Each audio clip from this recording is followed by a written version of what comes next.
Hello students.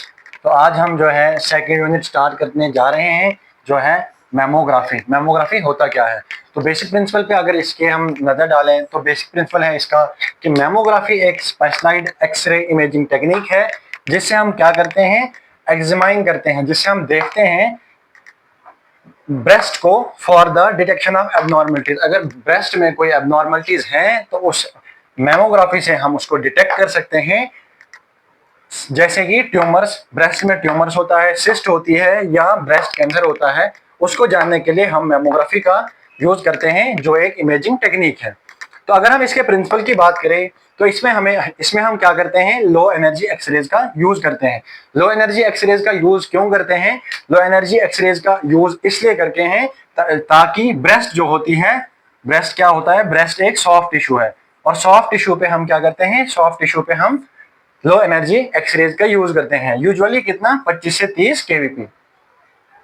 और उससे हमें क्या मिलती है, high contrast image of breast tissue. Breast tissue की हाई कंट्रास्ट इमेज मिलती है, मतलब हमें बहुत अच्छी इमेज आती है अगर हम 25 से 30 केवीपी का यूज करेंगे। क्यों करेंगे यूज? कम कम लो एनर्जी एक्सरेज का हम यूज क्यों करते हैं? क्योंकि ये एक हमारे पास सॉफ्ट टिश्यू है। अगर इस पे हम ज्यादा एक्सरे एनर्जी डालेंगे तो उससे हमें कोई भी डिफेक्ट आ सकता है, कोई भी डिजीज बन सकती है। तो इसलिए हम क्या करते हैं, लो एनर्जी एक्सरेज का यूज करते हैं। उसके बाद क्या होता है, different tissue absorb X ray differently. क्या होता है, डिफरेंट टिश्यू जो है एक्सरे एनर्जी को एब्जॉर्ब करती है डिफरेंटली। क्यों? क्योंकि डिफरेंट टिश्यू को अलग अलग, मतलब कहीं पे ज्यादा डेंस क्या बोलते हैं, फैटी टिश्यू होंगे, कहीं पे डेंस टिश्यू होंगे, कहीं पे फैटी टिश्यू होंगे। तो उसकी मदद से, उसकी वजह से हम क्या करते हैं, लो एनर्जी एक्सरेज का यूज करते हैं, और डिफरेंट टिश्यू जो है एब्जॉर्ब करते हैं एक्सरेज को डिफरेंटली। उसके बाद fatty tissues absorb less radiation and appears dark. जहां पे जिस टिश्यू पे आप फैट्स होंगे, जिस टिश्यू पे ज्यादा फैट्स होंगे, तो वो हमें क्या है, वहां पे लेस रेडिएशन जो है एब्जॉर्ब होगी। क्यों होगी? वहां पे ज्यादा फैट्स होंगे और एक्सरे एनर्जी जो है लेस एब्जॉर्ब होगी, और वो हमें क्या दिखेगी, वो हमें डार्क दिखेगी। और जहां पे डेंस टिश्यू होंगे तो वो एब्जॉर्ब करेंगे मोर रेडिएशन को, और वो हमें वाइट दिखेंगे। डेंस टिश्यू मींस, देखो अब जहां पे हमें ज्यादा क्या होंगे, ज्यादा फैटी टिश्यू जहां पे होंगे तो वो कम, लेस रेडिएशन एब्जॉर्ब करेगी, और जहां पे डेंस टिश्यू होंगे तो वो ज्यादा एक्सरे एनर्जी को एब्जॉर्ब करेगी, और हमारे पास वाइट, हमारे पास इमेज जो है वो वाइट दिखेगी। अब मतलब जैसे बोन बोन क्या करती है, ज्यादा एनर्जी को एब्जॉर्ब करती है, उससे कम एयर, उससे कम, ऐसे ऐसे बहुत सारी है। लेकिन जहां पे डेंस टिश्यू होंगे वहां पे मोर रेडिएशन जो है एब्जॉर्ब होगी। अब इसके इक्विपमेंट्स की बात करेंगे, अगर इसमें कौन कौन सी चीजें यूज की जाती है जिसकी मदद से हम इमेजिंग करते हैं। पहला है इसमें एक्सरे ट्यूब। एक्सरे ट्यूब, इसमें specialised design mammography tube use की जाती है। उसमें सिंपल हम एक्सरे ट्यूब का यूज करते थे, लेकिन इसमें हम मेमोग्राफी ट्यूब का यूज करते हैं, जो स्पेशलाइज्ड डिजाइन होती है सिर्फ मेमोग्राफी के लिए। और इसमें हम टारगेट मटेरियल कौन सा यूज करते हैं, मोलिब्डेनम और रोडियम। क्यों यूज करते हैं? क्योंकि देखो, जब एक्सरे एनर्जी आती है तो एक्सरे एनर्जी जो है पहले ज्यादा होती है। अगर हमने मतलब उसकी वो स्पीड जो है वो चेंज होती है किसकी मदद से, वो टारगेट मटेरियल की मदद से होती है। जब हम टारगेट मटेरियल ही वैसा यूज करेंगे जो एक्सरेज की एनर्जी को क्या करेगी, स्पीड को कम करेगी, और जिसकी मदद से हमारे पास क्या लगेगा, कम डोज लगेगा ब्रेस्ट पे। हम इसमें मोलिब्डेनम और रोडियम का यूज करते हैं, जिससे क्या होती है, एक्सरे एनर्जी चेंज होती है। जब वो टारगेट मटेरियल पे पड़ती है तो फिर वो क्या करती है, एक्सरे एनर्जी को, मतलब लो अमाउंट ऑफ रेडिएशन हमारी ब्रेस्ट पे पड़ती है, तो जिसकी मदद से हमारे पास इमेज अच्छी आती है। Produces characteristic X ray suitable for breast imaging. Characteristic X ray होता क्या है? कैरेक्टरिस्टिक एक्सरे होता है low energy X ray. Low energy X ray हमारे पास जब हम लो एनर्जी एक्सरे का यूज करते हैं, उसी को कहते हैं कैरेक्टरिस्टिक एक्सरे, जो सुटेबल होती है किसके लिए, ब्रेस्ट इमेजिंग के लिए, जो ब्रेस्ट इमेजिंग के लिए बहुत अच्छी होती है, जिससे हम क्या कर सकते हैं, हमारे पास इमेज जो है बहुत अच्छी आएगी। उसमें किसका यूज करते हैं, कैरेक्टरिस्टिक एक्सरे का। उसके बाद आता है कंप्रेशन डिवाइस। हम क्या करते हैं, ब्रेस्ट को कंप्रेस करते हैं। ऐसे कंप्रेशन डिवाइस लगाते हैं और ब्रेस्ट को क्या करते हैं, कंप्रेस करते हैं। क्या किसका यूज किया? Transparent plastic pedal. Plastic pedal होता है जिसमें हम क्या करते हैं, एज अ कंप्रेशन डिवाइस उसमें यूज करते हैं। Compress the breast during examination. हम क्या करते हैं, कंप्रेस करते हैं ब्रेस्ट को, क्या करते हैं हम, कंप्रेस करते हैं ताकि हमारे पास इमेज क्वालिटी अच्छी आई और क्या बोलते हैं, ब्रेस्ट का साइज रिड्यूस हो। अगर ब्रेस्ट का साइज रिड्यूस नहीं होगा, हम प्लास्टिक पेडल का यूज नहीं करेंगे, तो हमारी बहुत सारी जिस जिस जिस चीज की हमें इमेजिंग की जरूरत नहीं है उस चीज पे भी रेडिएशन का इफेक्ट पड़ सकता है। इसलिए हम क्या करते हैं, उसको कंप्रेस करते हैं ड्यूरिंग एग्जामिनेशन। फिर improve image quality and reduce dose. क्या होता है, अब ब्रेस्ट को कंप्रेस करने से क्या होता है, रिड्यूस डोज हमारे पास रिड्यूस होता है। कैसे होता है कि अगर हम उसको कंप्रेस ना करें तो डोज बाकी अदर पार्ट्स पे भी पड़ सकता है जिसकी हमें नीड नहीं है। तो हम कंप्रेस करते हैं और सिर्फ ब्रेस्ट पे उस इमेजिंग करते हैं और उससे हमारे पास रिड्यूस डोज भी होता है और इमेज क्वालिटी अच्छी आती है। उसके बाद डिटेक्टर का यूज किया जाता है इसमें, या इमेज रिसेप्टर इसको कहते हैं। इन ये दोनों एक ही टर्म है। डिटेक्टर भी वही होता है, इमेज रिसेप्टर भी वही होता है जो इमेज को रिसेप्ट करता है। फिर कौन से उसमें detector, digital detector captures the X ray image. उसमें डिजिटल डिटेक्टर का यूज किया जाता है जो क्या करता है, इमेज को कैप्चर करता है। Convert X ray into digital signal for image formation. ये पहले जैसे जैसे मैंने पहले बताया था कि वो क्या करता है, डिटेक्टर का काम ही सिर्फ ये है कि वो एक्सरे को डिजिटल सिग्नल्स में कन्वर्ट करता है। फॉर इमेज फॉर्मेशन, किसके लिए, इमेज फॉर्मेशन के लिए। इमेज हमारे पास इमेज बने, उस एक्सरे एनर्जी को कन्वर्ट करता है डिजिटल सिग्नल्स में और वो हमें कंप्यूटर पे फिर दिखता है। उसके बाद इसमें एक टर्म है जनरेटर। इसमें जनरेटर का यूज किया जाता है जो क्या करती है, एक्सरे ट्यूब को सप्लाई करती है हाई वोल्टेज। उतनी वोल्टेज एक्सरे ट्यूब को देती है जितनी हमें जरूरत होती है मैमोग्राफी के लिए। प्रोवाइड एक्यूरेट एक्सपोजर फैक्टर, ये वही बात है कि ये क्या करती है, प्रोवाइड करती है एक्यूरेट एक्सपोजर, उतना ही एक्सपोजर जितना हमें जरूरत होता है मैमोग्राफी के लिए। उसके बाद कंट्रोल कंसोल। कंट्रोल कंसोल वो होता है, कंसोल रूम वो होता है जहां से क्या होता है, रेडियोग्राफर सिलेक्ट करता है एक्सपोजर पैरामीटर और ऑपरेट करता है उस सिस्टम को। Control console means console room. Console room क्या होता है, जहां से रेडियोग्राफर एक्सपोजर फैक्टर को सिलेक्ट करता है, एक्सपोजर पैरामीटर को सिलेक्ट करता है, जहां से रेडियोग्राफर क्या करता है, ऑपरेट करता है उस सिस्टम को। उसके बाद लास्ट पे आता है इसमें कंप्यूटर। कंप्यूटर क्या करता है, कंप्यूटर का काम होता है डिस्प्ले करना, इमेज को डिस्प्ले करना, इमेज को दिखाना कि इसमें क्या डिफेक्ट है, या इमेज को स्टोर करना and process digital mammography image, और उस मैमोग्राफी इमेज को दिखाना कंप्यूटर पे, ये होता है कंप्यूटर का काम।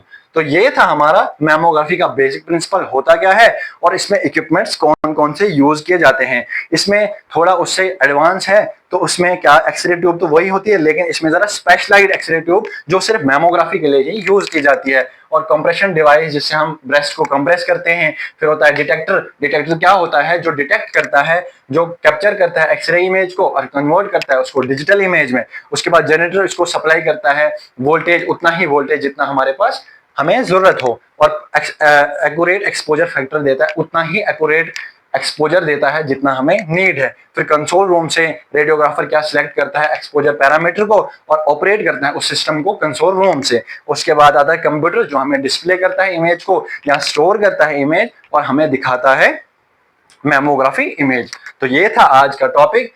तो दूसरा टॉपिक है हमारे पास इमेज एक्विजिशन प्रोसेस, कि हमने इमेज को कैसे एक्वायर करना है, हमारे पास इमेज कैसे आएगी, उसके कौन कौन से स्टेप्स हैं। तो पहला स्टेप है उसमें पेशेंट प्रिपरेशन, कि पेशेंट को हमने क्या करना है।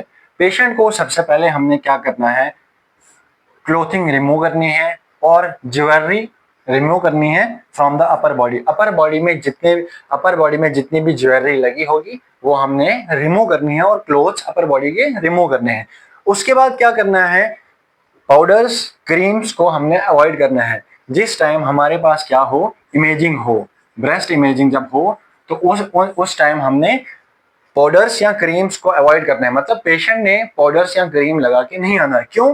क्योंकि उसमें जो है उसमें क्या होते हैं, उसमें कुछ पार्टिकल्स होते हैं, आयरन पार्टिकल्स, जो हमें इमेज पे दिखते हैं एज अ स्पॉट, मतलब डॉट जैसे हमारे पास इमेज पे दिखते हैं, मेटालिक पार्टिकल्स। उसके बाद क्या करना है, ये क्या करते हैं, अगर हम क्रीम, अगर कोई पेशेंट क्रीम्स या पाउडर्स लगा के आए तो, या लोशंस, तो उससे हमें क्या है, आर्टिफैक्ट आता है इमेज में। क्या आर्टिफैक्ट आता है, मतलब इसमें जो है मेटालिक पार्टिकल्स होते हैं, किसमें, क्रीम्स में या पाउडर्स में मेटालिक पार्टिकल्स होते हैं जो हमें इमेज पे दिखते हैं एज अ स्पॉट, तो उससे हमारी जो है इमेज में थोड़ा सा आर्टिफैक्ट आ जाता है। उसके बाद है दूसरा पोजिशनिंग। हमने पोजिशनिंग कैसे करनी है पेशेंट की। Breast is place on the detector. पहले हमने क्या करना है, डिटेक्टर, यह है डिटेक्टर, और ब्रेस्ट को हमने कहाँ रखना है, डिटेक्टर पे। ब्रेस्ट ब्रेस्ट आएगी, जब डिटेक्टर पे ब्रेस्ट आएगी तो compression pedal gently compress the breast. Compression pedal क्या करेगा, कंप्रेस करेगा ब्रेस्ट को। कंप्रेस क्यों करेगा, क्योंकि हमारे पास रेडिएशन डोज कम लगेगा और इमेज क्वालिटी क्या आएगी, बेटर आएगी। उसके बाद एक्सपोजर। एक्सपोजर कैसे देना है हमने, low energy X ray pass through the compress breast. अब हमने जो ब्रेस्ट कंप्रेस की उससे लो एनर्जी एक्सरे जो है पास होंगे, पास थ्रू होंगे, तो फिर क्या है, उसमें डिफरेंट डिफरेंट टिश्यू जो है डिफरेंटली एक्सरेज को एब्जॉर्ब करेंगी। उसके बाद है image detection. Image detection means detector का काम। अब डिटेक्टर का काम क्या है, डिटेक्टर का काम है उन ट्रांसमिटेड एक्सरेज को एक्सेप्ट करना और सिग्नल्स को कन्वर्ट करना डिजिटल इमेज में। डिटेक्टर का काम होता है ट्रांसमिटेड एक्सरेज को पकड़ना और उन्हें कन्वर्ट करना डिजिटल सिग्नल्स में।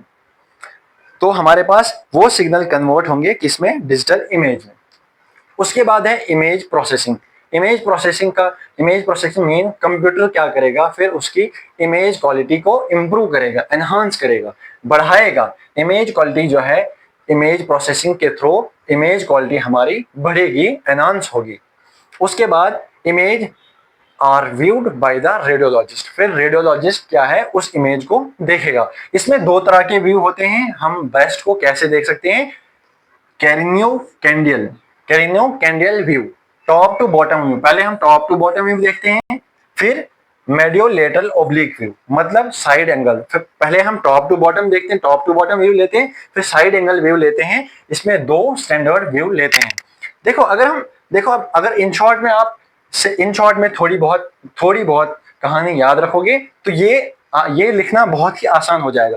पहले अगर हम इधर इन शॉर्ट में देखें, देखो ये है टेबल, ये है पेशेंट। पहले पेशेंट आया, पहले पेशेंट को क्या करना है, क्लोथ रिमूव करने हैं, किसके, अपर बॉडी क्लोथ किए रिमूव, ज्वेलरी रिमूव की अपर बॉडी से। क्यों से इससे जो है आर्टिफैक्ट आता है, ठीक है। दूसरी चीज क्या, पाउडर्स क्रीम्स को अवॉइड करना है। क्योंकि इसमें मेटालिक पार्टिकल्स होते हैं। मेटालिक पार्टिकल्स क्या करेंगे, आर्टिफैक्ट लाएंगे इमेज में, ठीक है। हो गई दो चीजें। उसके बाद क्या किया हमने, पोजीशनिंग करनी है पेशेंट की पोजीशनिंग कैसे करनी है, ब्रेस्ट को हमने डिटेक्टर पे रखना है, ठीक है।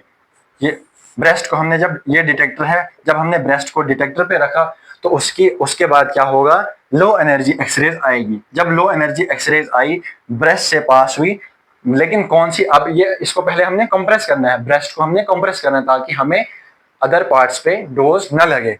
तो ब्रेस्ट को जब हमने कंप्रेस किया तो फिर क्या आई, वहां से एक्सरेज आई। एक्सरेज जब कंप्रेस ब्रेस्ट से पास थ्रू हुई तो डिटेक्टर पे आई।